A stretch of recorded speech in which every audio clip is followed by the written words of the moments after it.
Patty Chan from the Toronto Chinese Orchestra, and today we're meeting with Marko. Hi, Marko. Hello, how are you? Good. How are you doing? Good. Thanks for having me today. Well, thanks for being with us, and also, I want to get people to just learn more about you. So, what instruments do you play? In the orchestra or in general? All of the above. All of the above. Okay. Historically, I suppose, I'm a guitarist and bass player. Guitar was my first instrument, but then I was focused more on the bass in my early teens up until university. But in high school, I also played saxophone. I played all the saxes basically. I played a lot of jazz music and whatnot. So I can play sax, guitar, bass, and I suppose I can play the didgeridoo, which is an Australian instrument. That's what I do my research on. And with the orchestra, I play the zhongruan, daoran, mostly zhongruan. Yeah. That's great. You know a lot of instruments. I mean, they're all almost similar. I like a lot of stringed instruments. I mean, technically, I can play more. I mean, I can figure out more. If something is stringed, you know, if it's a stringed instrument, a plucked stringed instrument, I can dabble with it a little bit. It's when it gets to like, you know, arhu or whatever, and violin, forget it. I have no experience with that. No experience. But anyway. And what have you been doing during this social distancing? I've been doing research mostly for school. It's actually sort of forced me to really focus on some deadlines I had to do, as well as some preparation for the upcoming fall semester. So it's been a lot of reading, a lot of searching for sources, writing, very exciting. And what are you studying? I'm studying ethnomusicology at York University. I'm doing my PhD. So I'll be going into my second year this coming September. And how did you get involved with TCO? Do you remember? I do, yes. A long time ago, I think it was 2014 now, I think it was about 6 years ago, is when I was one of the few people selected for a call for scores for a local Chinese music ensemble, which you were a part of, and that's when we connected. I suppose one thing came to another, and you asked me to arrange the same song from then for the TCO. And I suppose within the same sort of time period, you suggested I join as a performer as well. And I took that offer, and I'm very happy I did. And the rest is history, I suppose. Yes, you're so talented. You're a composer and you're a performer as well. So it's been great having you play with TCO. What makes you stay at TCO though? Like, what makes you what do you find enjoyable about it? Well, you know, I joined as a performer in 2018. So it's been just over 2 years now. And when I started, I didn't know exactly how I was going to feel about it. Of course, it was a brand new, sort of experience for me. But it was funny because it made me sort of remember what it was like to be a musician.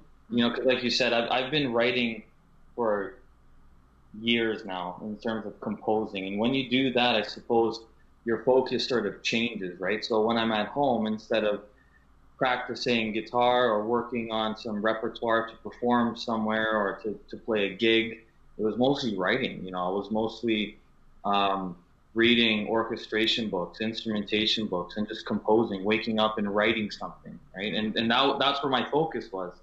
But you know, at heart, I'm still a musician, and so I still love to perform. Of course, I still love to play instruments because that's all I've done like my entire life, or the part of my life that matters anyway, right? As a preteen or whatever you want to call it. But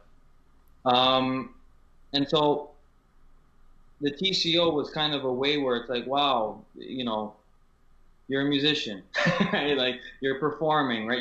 I'm going back to my roots, so to say. I was, practicing at home, and it was like a weird feeling because it's been like 10 plus years since I did that, like in high school, whatever. Right. So it was, that's how it started, right? That's how I was like, wow, this is like, I'm really enjoying this, especially learning a new instrument. I love learning new instruments. So, I really wanted to take advantage of that. And the more I've stayed, the more I've been with TAO, like the longer I've been with TCO, the more I've sort of looked at other aspects of it and enjoyed those ones as well. So instead of just the musical aspect of the TCO, I've started to really appreciate the cultural aspect. Mm-hmm. So I think this comes in line with my research at school, but I've been really, really fascinated to see the way that Chinese heritage and music tradition is expressed through TCO. And it's not just through the repertoire, but also through the people involved in the TCO and the relationships everyone has with each other. And it's like this really nice community with a really nice purpose, which in my head is sort of preserving this cultural heritage through music. And I think that's so important. I think that's it's really amazing that the TCO is able to do that, and it's able to give people, even Chinese Canadians, a chance to hold on to their traditions. So I love that. And it's weird because obviously I'm not Chinese. Well, maybe it wasn't obvious, but you're not. I'm not Chinese. I think coming from my own culture and identity, it's important, especially the older you get, to really know where you come from, to know the things that made you, and to know how the world might look at you, not necessarily physically, but depending on your interests, etc. It's just a good way to ground yourself, I feel like, and I think the TCO does a really good job of doing that. Yeah, thanks for that answer.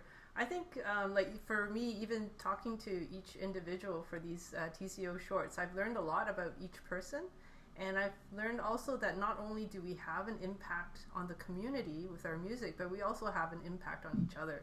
And I think, like, especially during the pandemic, it's so important to kind of like stay together and support one another and stay alive, basically, right? Yeah. Yeah. So yeah, I appreciate your answer there. Another question that I've been asking everybody is, who has had the greatest impact on your life, do you feel? I suppose it depends what aspect of my life. Mm-hmm. I mean, obviously the easy answer is my parents, right? Yeah. But you know what? It's the easy answer, but it is probably the best answer in terms of my parents. Like, they moved to Canada in the 1980s.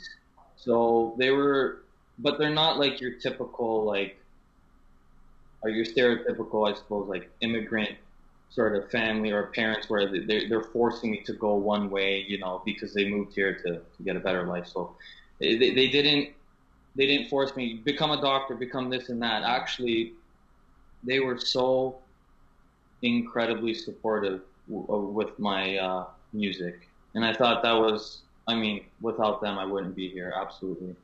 But it's like, it's one of those things, right? It's like the older you get, the more you're like, oh yeah, they did like have a really big impact on on me being, where I am in my life today. But when you're a kid and stuff, you just do what you love, right? Yeah. But the older you get, the more people you meet, unfortunately, you find those people who weren't able to do the things that they love for whatever reason. And so I've been pretty blessed in that sense to be able to pursue music my entire life, and I'm still enjoying it. I feel like I'm on this, on this ride that I don't want to go off of. If it's not, playing music, it's reading about music. If it's not reading about music, it's writing about music. Like there's all these avenues that you can take. And it's not the easiest one in terms of, it's not the easiest topic or route to take in terms of making a living, I suppose. But I think I don't I don't really care. You know what I mean? Like I feel like that's gonna come when it comes, like whenever that is, and whatever happens happens. Like I don't think, like, I feel like life is too short to like force yourself into something that you might not be happy doing. That's kind of like my outlook on life. And I understand, some people may not have that.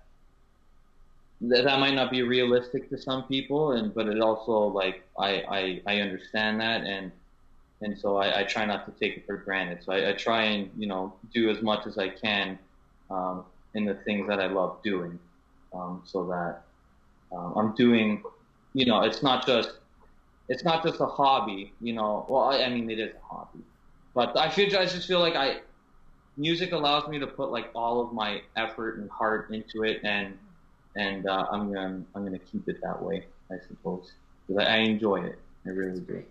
Yeah. It's your passion, and I think it seriously is. Yeah, Absolutely. And I think you're lucky enough to be able to do what you love, and I think that, and it's so wonderful that your parents are there to support you in that, and and it's also, now that you reflect back, you really appreciate it, right?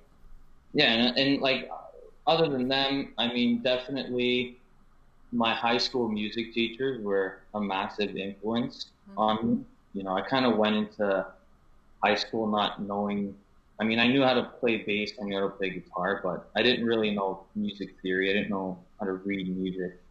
But by the time I graduated, I was top of my class and like everything. I just like it. There's just something about, like, meeting the right people to like sort of encourage you and inspire you to dive more into the topic that you love, right? So there was like they basically taught me, like, music has such more, like, it's like has a way more depth than what I originally thought.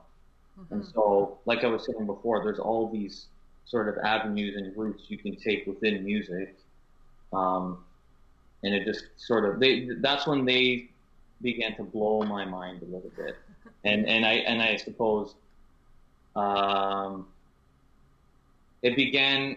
They let me. That's when I started to get a bit more curious, I suppose, about music in general, which I think, well, it's not even my high school teacher, even my middle school music teacher. That's where it actually started. But anyway, teachers in general have been an influence on my life, definitely. Well, you're lucky to have all these great influences on your life. Yeah, I am. Yeah. Absolutely. Yeah. So, a more casual question: what's your favorite food? Oh. Well, I suppose naturally Greek food, because I grew up on it. I think you can't go wrong with Italian food. But it's dangerous. You can't have too much, right? There's a lot of Too much of a good thing, yeah. There's a lot of good stuff there, but gotta be careful. Korean food too, I absolutely love. I mean, those are sort of general. Those aren't specific dishes, but I think it gives you an idea of. I mean, I love meat. I love meat. I'm not a vegetarian. I'm not even close to being a vegetarian. I'll eat any meat on the planet, basically. So yeah, that's about it. Yeah, well, it's kind of funny when I ask this to each of our the members. I get some similar answers, some different answers, but one thing I'm just looking forward to getting together once more and just like having a meal together or a feast together. I think that would be so great. It's like I was just thinking about it today. It just seems like what a different world. It already feels so different than what it was like 5 months ago. It's like hard to imagine like when is it going to go back to that, but fingers Yeah. crossed sooner than we think. Yep, so we can play together and eat together. Exactly. Absolutely. Okay. Well, is there anything else you want to share with us, Marko? Not necessarily. I think I was happy to talk with you today, and I hope people keep supporting the TCO. And until next time, I suppose. Yeah. Thanks so much, Marko. No problem. Bye. Take care.